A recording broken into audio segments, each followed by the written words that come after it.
around May 14th through May 16th of 2025.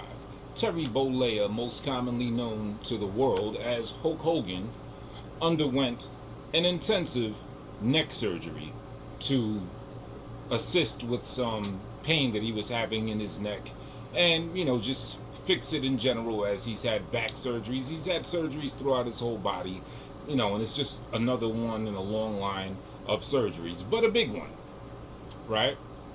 During the surgery, they put about like 4 screws, maybe even more screws, screwing a cage to stabilize the upper neck spinal area and to fuse some of the discs together.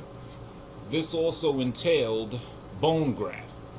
Now, the bone graft, when it sets in, it has to solidify. It's gooey upon a day after or during and right after the surgery. It takes a while to sit in.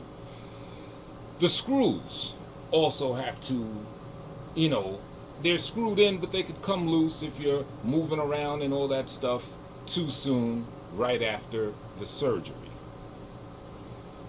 It was said that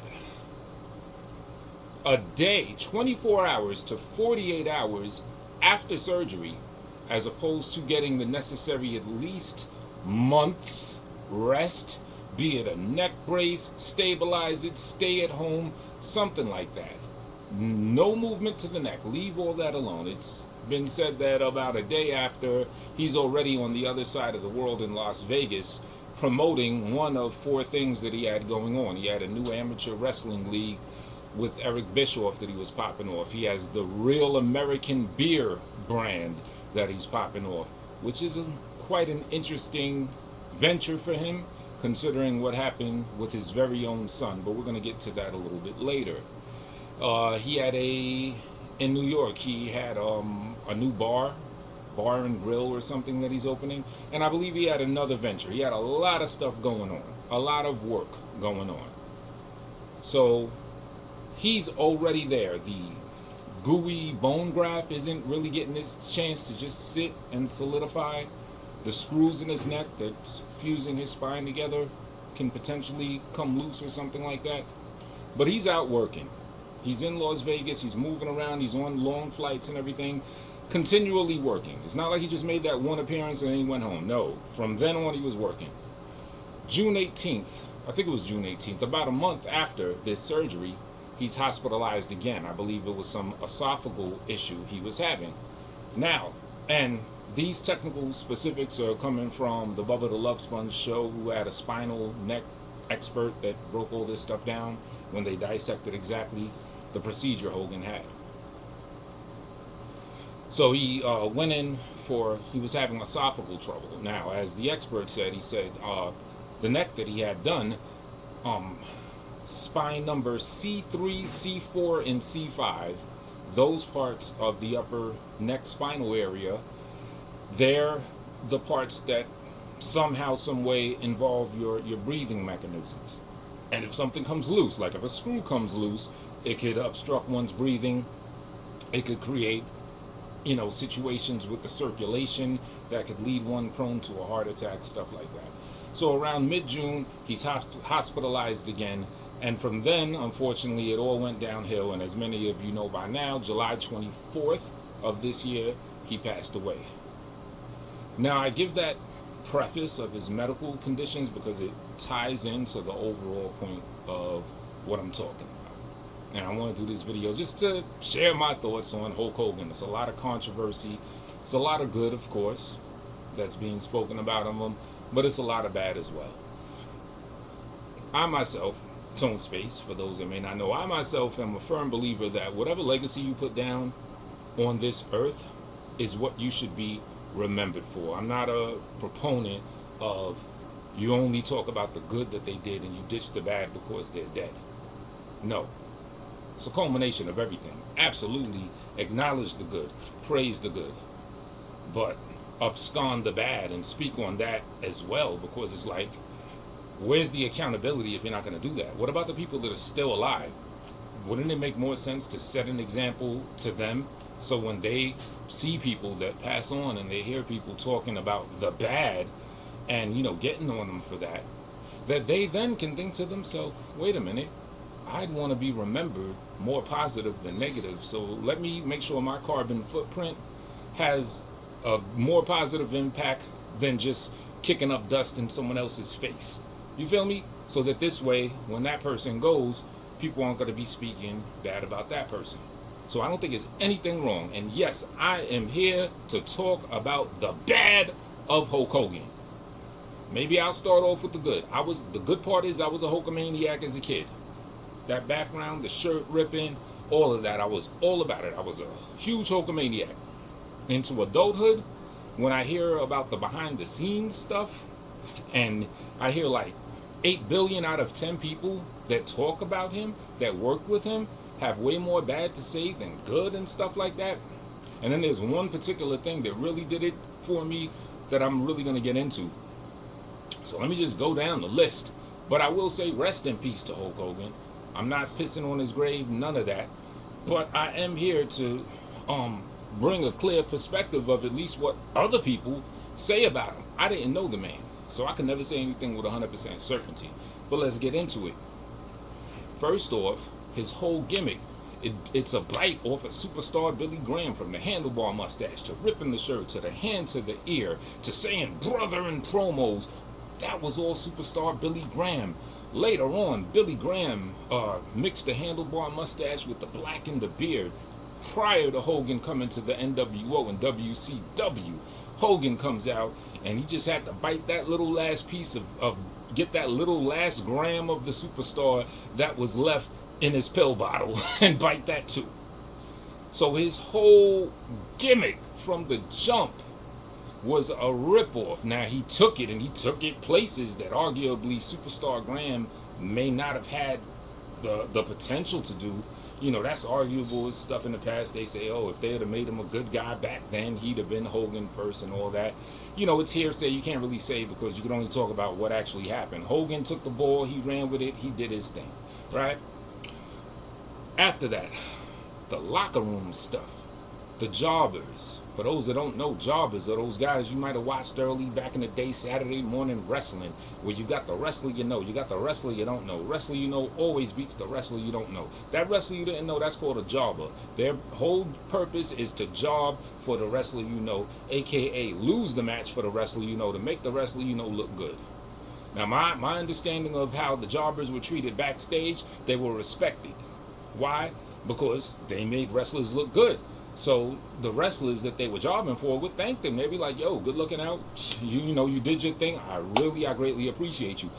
Word is Hogan wasn't on it like that. Hogan supposedly would not speak to the jobbers. In fact, he demanded his own dressing room just so he doesn't have to interact with the jobber on some like OD elitist type shit. Right? Beyond that, let's go into the backstage politics. Right?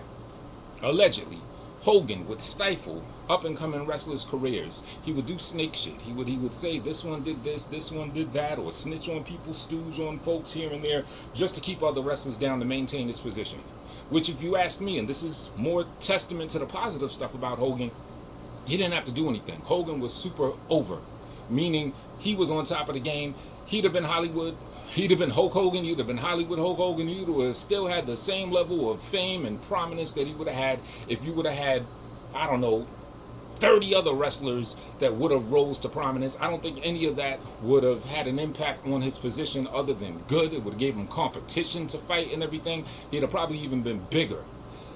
But the word is that he would hold other people's careers back in fear of his own career dwindling or being like, you know, oversaw and someone rising above him. Perfect example, he tried it with the Undertaker. Undertaker, you know his finishing move, the tombstone, where it looks like he's dropping someone on their head. When in reality, when he performs the tombstone, flips someone upside down and drops them down like this, their head is actually never hits the ground. You know, it's like Undertaker's knees would stabilize the mat where the head is like, I don't know, maybe like this far from hitting the ground, but on TV it looks like their head gets slammed in the ground. Well, Hogan claimed his head was slammed in the ground, that the Undertaker botched the move. Just a little keyhole into what they say, the type of shit that snake shit that Hogan was on backstage. But fortunately, this match was on tape. So when they rolled the tape back, They were like, nah, wait a minute, he didn't slam you on your head. He did that tombstone good. Oh, yeah, well, brother, I thought my neck was broken for that, but it was really because of this or that, or he grabbed me too hard, he squeezed my nuts. I don't know. He still had some excuses. You know what I'm saying? And he was a consummate liar, according to anyone that ever spoke to him. They say when he opens his mouth, that's how you can tell he's lying. So back to The Undertaker. It didn't work with The Undertaker because they had that on tape. But that could be a keyhole. Just imagine several other potential would-be Undertakers out there that Hogan did some snake shit so that they won't rise to prominence. Some of them we could probably name, because some of them come out in interviews. There's a lot of them that we probably don't know who the heck they are. You know why? Because Hogan's snake-like tactics, allegedly, actually succeeded. So we can't know who they are because their career never made it to the point where anyone's going to give a crap about what they have to say because Hogan succeeded in stifling their careers. It just didn't work with The Undertaker. Could have been 20 more potential would-be Undertakers out there that we just don't know about. Now let's get into the nitty-gritty. The big one that a lot of people, a lot of black folks, black community is going crazy about. The audio of Hogan saying, as best to my recollection, something to the effect, preface, he was probably pillow talking after having sex with his then best friend Bubba the Love Sponge's wife, with Bubba's permission, Bubba and the wife's permission. I'm not judging, that's their business. And he was talking about his daughter Brooke Hogan and a black guy that she's holding hands with and dating and stuff like that. And then Hogan started saying something to the effect of, look, I'm racist like all of us, fucking niggers, right? But, let me say it louder. I'm racist like all of us, fucking niggers. Like as if in air quotes to say like, yeah, fuck niggers and stuff like that. But if she is going to date a nigger, at least let her be a 8-foot tall basketball $1 million, super $1 million nigger, if anything, right? And da-da-da-da-da-da, right? To which Bubba the Love Sponge's wife replied something like, yeah, I think we all are. We're all a little racist. Now, in all fairness, people that speak on Hogan as far as being a racist, even people that dislike him or have issues with him, they almost unanimously say that Hogan was not racist against black people, right? He just said some stupid shit, even though it was in his privacy. And to me, Bubba the Love Sponge's wife said something key. She said, yeah, we're all a little racist. We all are. That's specifically what she said. We all are. And the fact is, yeah, that's actually kind of right. We all are. I'm going to keep it a buck. Like, all races will talk about another race, or at least use a racial slur amongst their own people about said other race, and still hold no animosity, no prejudice, or no true and dear racism toward that race, but just might joke around. And to be fair, when Hogan made these comments, it seemed like it was in a playful, joking-like atmosphere. So to be honest, when I heard that, alright, it was a little bit shocking, but then when I look at the whole context, that wasn't the thing that really did it for me for Hulkamania, because I'm keeping it a buck. Have I talked about other races amongst my race? Absolutely. And I'm a firm believer that black culture is the strongest culture this world has ever seen. The force of being black in itself is a worldwide phenomenon. The black culture built Hulkamania, brother, and all of this and that, and the headbands and his whole style, and even in his regular, ordinary life, listening to rap and working with this pop culture icon. Yeah, well, black culture puts the pop in culture worldwide. So black culture actually built Hulk Hogan, if you want to keep it a buck. So if somebody has a problem with that, I could totally understand. With him saying that nigga shit after he essentially is trying to be a black man in orange tan skin, I totally get it. I'm just saying, for me, that one thing is like whatever. Why? Because I feel like black culture is so strong. It's like, well, who gives a fuck? I'm not gonna start clutching pearls over some stupid white boy talking about some old nigga shit. You feel me? Like, and okay, he just sounds like a clown because he was a wannabe black man anyway. You know what I'm saying? Sure, yeah. Has he made millions and $1 million off of essentially black culture? Absolutely. You know, but that just didn't do it for me. It didn't totally do it for me. Now, when you culminate everything about Hogan together, about him being an elitist, not wanting to talk to jobbers, and being on some extra arrogant and amongst other people shit and stuff like that, then you add the whole nigga shit, and it does make it kind of hit different. But the shit that did it for me was around the time of what was this, 2007, 2008. His son Nick Hogan, who was anywhere from 16 to 19 years old at the time, I forget, was speeding. He used to like be on some NASCAR shit. He had his homeboy in the car, passenger seat, I believe, was speeding and was allegedly drunk. I do gotta fact check something, but I do want to be super specific. He was speeding, folded the car up, smacked in a wall, smacked into something, folded the car up. Nick was okay.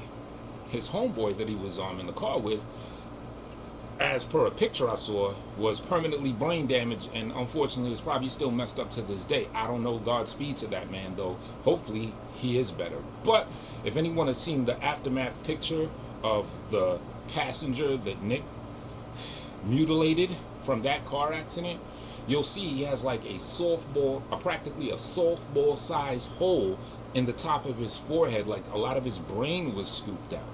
And we're not talking about like right after the accident, that's what you saw from the accident. No, we're talking about after dude was already in the hospital bed and presumably doctors did whatever surgery they possibly could do. You saw like his skin, his head, forehead, it was like a huge dent, like a softball. Like if you put a softball in clay and you just like smash half of it in clay and then you take it out, that looked like dude's forehead. And that was from Nick Hogan. Now, I don't want to say anything wrong. That might not have been a DUI situation. I do got to fact check. I do know that they said he was speeding, but according to other sources, he was intoxicated in that situation. And I find it, I don't want to say funny, but I find it interesting that well over a decade later, Hulk Hogan is now promoting a beer brand after what his son Nick did to another human being. And as I understand, his son Nick Hogan is or was a strong supporter of this beer brand and launching this real American beer brand.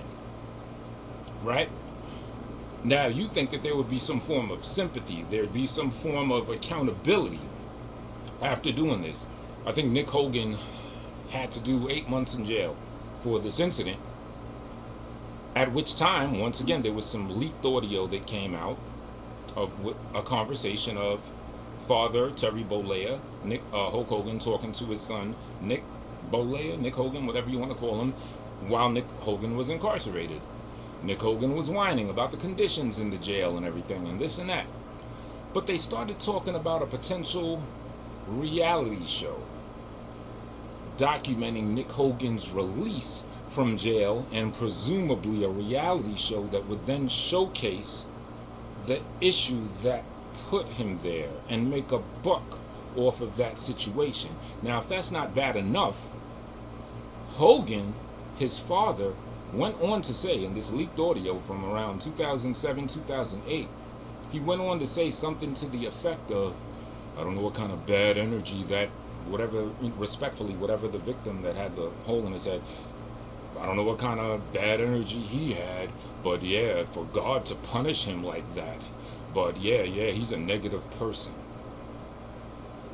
I'll repeat, Hogan said something to the effect, referring to the man, or the boy at the time, young man, that Nick Hogan crashed his car and caused this permanent brain malformation and damage to. Hogan said something to the effect to his son, I don't know what kind of bad energy that guy had, but yeah, he's a negative person. I don't know what energy he had for God to do this to him. Meaning that he had no accountability to tell his son about him, who was the one that was driving drunk at that, whether it was proven or legally considered that or not, or whatever, but at the very least, speeding NASCAR style in a 60 mile per hour area or whatever. No accountability did Hogan want to bestow upon his own son. He's just listening to him whine and talking about how they can make a buck off the incident when Nick Hogan gets out of jail. That's what did it for me. That's what ruined my Hulkamania. That was the moment that I said, actually, I'm saying it now after Hogan has passed on, bird's eye view, I'm looking at it. I'm saying if I could take my Hulkamaniacism back, I would. And it's mainly based off of that. Once again, that's another example of some extra elitism, the same elitist type of mentality where he had to have his own dressing room, can't talk to jobbers, he can't even have sympathy or bestow a lesson upon his son to take accountability for another man that his son caused injury. No, his son couldn't have did it. It had to be God. Why? Because, oh, that's Nick Bolea or Nick Hogan. It couldn't be his fault. The other guy had bad energy. You didn't do that to him. No. You see this pattern? And then when you add that with Hogan talking about fucking niggers and all this other stuff, yeah, you know, I'm racist like everybody, fucking niggers and stuff. It makes it hit different. In a vacuum, little nigger comment is like, yeah, who doesn't do that? But when you add everything else, this like elitist, pompous, ain't shit mentality, this upstage and backstabbing the people in the locker room to maintain his position because you're scared of them, not wanting to work with jobbers and not wanting to have certain people around you, they're beneath you. Your son, Nick Hogan, the victim that he caused permanent damage to, oh, he's beneath us. That wasn't you that did that.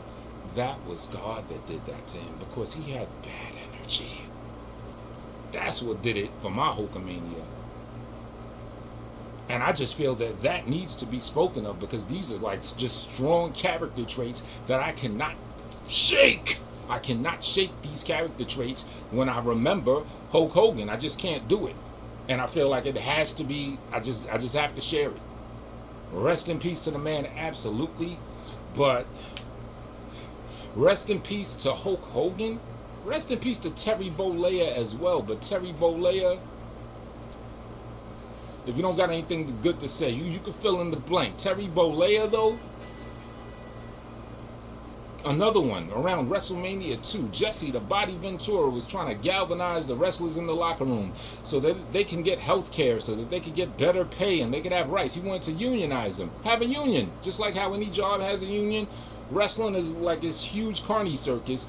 Jesse Ventura gave this wonderful speech. He got all these wrestlers together and he got them on board to unionize them for health benefits and other things. Hulk Hogan snitched to Vince McMahon.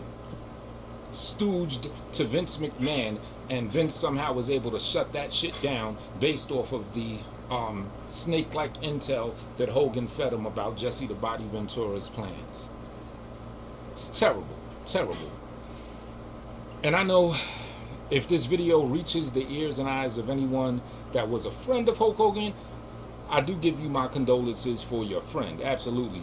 And I can totally understand someone being like, you know, like anyone that actually knew him or liked him, like, oh, it's just another Mark running his mouth. Yeah, you're a Mark. What do you know? Shut up, Mark. And, you know, Mark being like just casual fan, stay in a fan's place. How are you speaking on the backstage politics of Hulk Hogan? You know, you're a Hulkamaniac. Just stick to this and that, and, you know, leave the personal shit to us people that really knew him. Well, that may have worked, I don't know, 25, 30 years ago, but this is the age of the internet right now, where everything is put on blast, where Markism, if you will, fandom actually includes the backstage stories and the backstage antics and the feedback, the interviews that this one, that one has to say. You're not just reading blurbs in a magazine anymore. So, sure, like a lot of people, like most people, I'll be a Mark, and, you know, as far as wrestling's concerned. But that's part of, you know, the stuff that goes along with being a Mark is learning these details, because we live in an age where information like this is broadcasted everywhere. There's no more kayfabe. Kayfabe done been out the door like in 85, 90, especially mid-2000s when the internet and Web 2.0 and YouTube and everything took off. So this is just casual fan feedback. in the age of what fandom is, in the Instagram age, if you will. Now they say Hogan found God and all this, power to him, all of that stuff. Again, I'm not gonna piss on his grave or anything, but I'm gonna tell it like I believe it is. As a shorty, yes, Hulk Hogan all day. But through the years and coming into adulthood and learning these things, I was like, nah, I can't rock with him. Had his daughter Brooke Hogan at the beach, rubbing the baby oil on top of her bus, rubbed and massaged the baby oil in her ass. Now, when I first saw that, I thought that was so weird. My homeboy broke it down. He was like, well, you know, it's Hogan. He's all image. That's his daughter, Brooke. Her bus has to glisten in the sun because she's Brooke Hogan. You know what I mean? And then I'm noticing a pattern now. Nick Hogan, in jail. Oh, but that's my son, Nick Hogan. You know what? We're going to have a reality show when you come out because you're Nick Hogan. Everything is a work. It's a work. It's a work. Brooke is a work. I got to have her ass shiny. Nick Hogan, yeah, you scooped the brain out of a kid and everything, but it's all a work. It's a work. It's a work. You're going to come out of prison. We're going to make a few bucks off of it. And then rewind it back to how I started this video. That's why I started this video like that. Because some may argue that Hulk Hogan's death was his own fault. Had neck surgery. A couple screws came loose. Because he had some screws loose and wouldn't get any rest. I guess as far as the screws were concerned, when in Rome, right? Screws come loose in his neck, potentially. The bone graft didn't get time to solidify. So the C3, C4, and C spine column gets obstructed. And now his esophagus, he's having issues. So he goes in, to get that checked out, and he doesn't come out consciously, unfortunately. Why?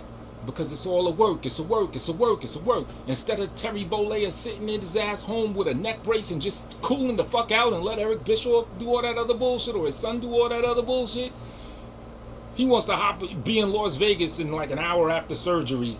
Why? Because it's a work. Just like his son was a work. Just like his daughter is a work. His life was a work. And in some ways that's respectable. You could say, oh, he went out working. You feel me? And I could respect that. But it may have contributed to his downfall. But there lies the pattern. Wouldn't let his neck heal. Why? Because it's work. It's all about Flash. Wouldn't have his son take accountability for scooping a man's brain out. Why? Because it's all about Flash. Now let's talk about this reality show. Wouldn't keep his hands off his daughter's ass like any regular father would. Why? Not because he's necessarily a pervert trying to do something weird to her, but no, she has to be all shiny because I'm trying to launch a cat voice singing career off of her, or a reality show, or whatever stupid shit they try to do with her. Shout out to her. Had two twins that, as I understand, he's never visited. He wouldn't even attend or be the best man or whatever they are at his own daughter's wedding. Messed up family relationship. Now that's where my Marxism stops. When it comes to people's personal family, I'm not really going to get into all that and say, oh, yeah, your family life was bad. You didn't even talk to your daughter. That's when it's like, well, you know what? That's not really my fucking business. Even if they do want to spill the beans and his ex-wife comes out crying like crocodile tears about money she's not getting or whatever the fuck, that's going a little too far. That's where I could agree, like, yeah, that's some Mark shit, because that's his personal family life. That's his fucking business. But when it comes to shining your daughter's ass or trying to get your son a fucking reality show after he like damaged the kid, that's fair game. That's public. Because that's part of the work, isn't it? Hulk Hogan, respectfully, rest in peace. But that's how I feel about that. So to all those that's caught up on the racist shit or whatever comments he made, I feel you. Ask yourself, have you ever talked about crackers or this or that or that? And if you have, do you truly have racism about those people, or was it just jokes? And if it was just jokes and you crack your little, snide comments about other races, consider that Hogan might have been on that same type of time during that situation. But it's convoluted, because also consider he was an elitist piece of work at the same time. So that's my video. That's about all I got to say on that shit right there. I hope y'all enjoyed this. I was a Hulkamaniac, and if I could take my Hulkamaniacism back, I absolutely would. Unfortunately, but rest in peace to the man.